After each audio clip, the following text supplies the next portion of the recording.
Greetings to you all, wherever you are, at home or abroad. You're now tuned into Talk Sense Media, your voice of reason in the noise. Here we bring you the news that matters to you, straight talk, clear facts, and honest reasoning, because you deserve to understand what's really going on. Whether it's headlines or what's happening on the streets, if it affects you or your community, we break it down and we talk sense. So let's get into today's story.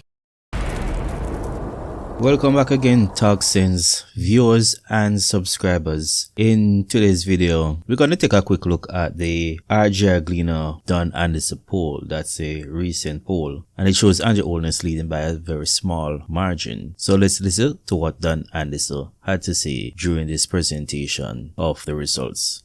37.6% said we have a favorable or good opinion of Andrew Holness, compared to 30.4% who said they had an unfavorable opinion. The rest were people who didn't have an opinion. When we compared now that to the favorability rating of the leader of the opposition, Mark Golding, 30.1% had a favorable opinion of him, 22.7% had an unfavorable opinion, and 47% had no opinion of Mark Golding. Across the three surveys, Andrew Holness recorded the highest favorability rating of all the periods that we evaluated, 40.1% in April, but that has fallen to 37.6% in the May 2025 poll, whereas Mark Golding's ratings have been kind of up and down, but moved from a favorable of 37% in April of 2024 to 30.1% in May of 2025. A closer look at the data shows that more women like the Prime Minister,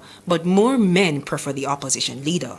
Among the age demographics, Mr. Holness is liked most by people 65 years and older, as well as those between the ages of 45 and 54. As for Mr. Golding, he's a favorite among Jamaicans between the ages of 55 to 64, as well as those 65 years and older. Interestingly, many Jamaicans have no opinion on the issue whatsoever. Majority of them are youth. A whopping 41% of those aged 18 to 24 and 37% of those aged 25 to 34 could not decide for the Prime Minister. Meanwhile, close to 53% of youth between 18 and 24 and 52% of those aged 25 to 34 had no opinion of Mark Golding. Right across the three surveys, the no opinion regarding Mark Golding is much higher, which means that people aren't really in a position to give a clear yes, no, favorable, unfavorable perspective of Mark Golding, all right?